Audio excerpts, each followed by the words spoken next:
ప్రధానమంత్రి సూర్యఘర్ యోజన పథకం ఉపయోగాలు అందరికీ తెలియాలని MLA bonda Uma VMC commissioner Dhyanachandra అన్నారు. ప్రజలకు ఉపయోగపడే కేంద్ర రాష్ట్ర పథకాలు ప్రజలకు అవగాహన కల్పించాలని చెప్పారు.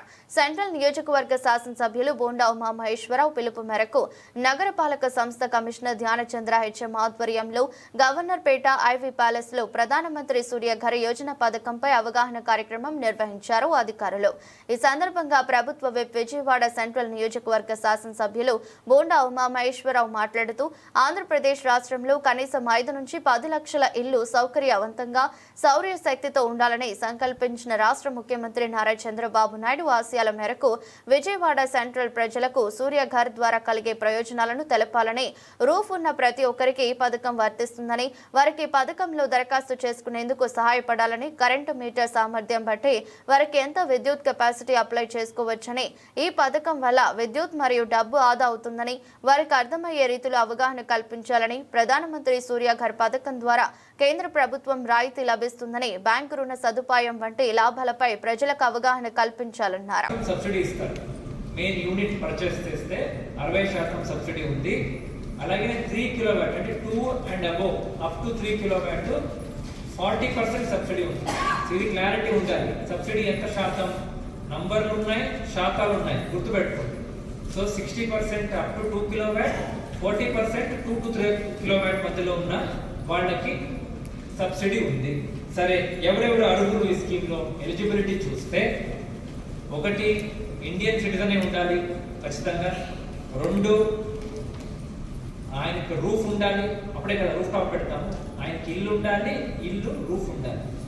అండ్ ఓనర్ ఎక్కడో యుఎస్ లో ఉన్నాడు, చెన్నైలో ఉన్నాడు, వాడి పేరు పైన కాదు, ఎవడు వాడుతున్నాడు ఇల్లు అతని పేరు పైన ఇది రూఫ్ టాప్ ఇవ్వడం జరుగుతుంది. కరెక్టా? వాడేవాడు ఎవరికి మీటర్ కనెక్షన్ ఉందో ఆ పేరు పైన మనము ఈ ఒక స్కీమ్ ని చెప్పడం జరుగుతుంది. 3వ అంశం ఏంటి? వ్యాలిడ్ ఎలక్ట్రిసిటీ కనెక్షన్ ఉండాలి.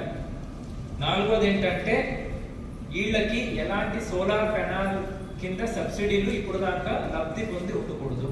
సో వీళ్ళు 4 కేటగిరీలో వీళ్ళందరూ అర్హులు అవుతారు. ఇప్పుడు అలా అప్లై చేయాలంటే పబ్లిక్ యాక్చువల్లీ మన ఇంటర్వెన్షన్ లేకుండానే అప్లై చేయవచ్చు. మన ఇంటర్వెన్షన్ లేకుండా వాళ్ళు కూడా చేయవచ్చు. ఎలా చేయవచ్చు? నేషనల్ పోర్టల్ ఉంది. ఆ పోర్టల్కి వెళ్ళి వాళ్ళకి కావాల్సిన సైజు, క్యాలిక్యులేటర్స్, వెండింగ్ వెయిటింగ్స్ అంతా ఇస్తే వాళ్ళు కూడా అప్లై చేసుకోవచ్చు. బ్రీఫ్ గా మనకి ఫ్లో చార్ట్ కూడా ఉంది. ఫ్లో చార్ట్ ఎలా ఉందంటే, ఫస్ట్ pmsuryaghar.gov.in అని ఒక వెబ్సైట్. ఇవన్నీ మీరు చేయించాలి అని చెప్తున్నా, వాళ్ళు చేయలేరు. కాబట్టి సచివాలయం లెవెల్లో వెల్ఫేర్ సెక్రటరీస్ మీరు లీడ్ తీసుకుని, ఆర్పీ లీడ్ తీసుకుని మీరు పబ్లిక్ ని అసిస్టెన్స్ ఇవ్వాలా. ఇలా ఉందండి చేసుకోండి ఎవరు చేయడు. ఎందుకంటే వాళ్ళకి అంత అవగాహన ఉండకపోవచ్చు, టైం ఉండకపోవచ్చు, ఇంట్రెస్ట్ కూడా ఇనిషియల్లీ ఉండకపోవచ్చు. బట్ మనం చెప్పి చేయాల్సిన అవసరం ఉంది. సో కెపాసిటీ లోడ్ అన్ని ఎంటర్ చేస్తూ అందులో ఇప్పుడు వెండర్ సెలెక్ట్ వెండర్ ఉంది. ఆ సెలెక్ట్ వెండర్ నొక్కినప్పుడు నేను ఆల్రెడీ చెప్పాను 15-20 మంది వస్తారు. 15 మంది కూడా చేయొచ్చు. మీరేదో చెప్తున్నప్పుడు లేదు ఇతనికే ఇవ్వాలి అని మనం ఫోర్స్ చేయట్లేదు. ఇతనికి ఇస్తే ఈ లాభం ఉందండి అని చెప్పాలి. తర్వాత ఇమీడియట్లీ అప్లికేషన్ బ్యాంక్ వెళ్ళి, సో బ్యాంక్ వెళ్ళిపోతే బ్యాంక్ లోన్ లో ఈ జన్ సమర్థ్ పోర్టల్ అని ఒకటి ఉంది, దాన్ని షిఫ్ట్ అయిపోతుంది అప్లికేషన్. అక్కడి నుంచి ఓటీపీ బేస్డ్ డీటెయిల్స్ అంతా ఎంటర్ చేస్తూ బ్యాంక్ అకౌంట్ అంతా చేస్తూ ఫైనల్లీ మనకి లోన్ బ్యాంక్ వాడు శాంక్షన్ చేస్తాడు.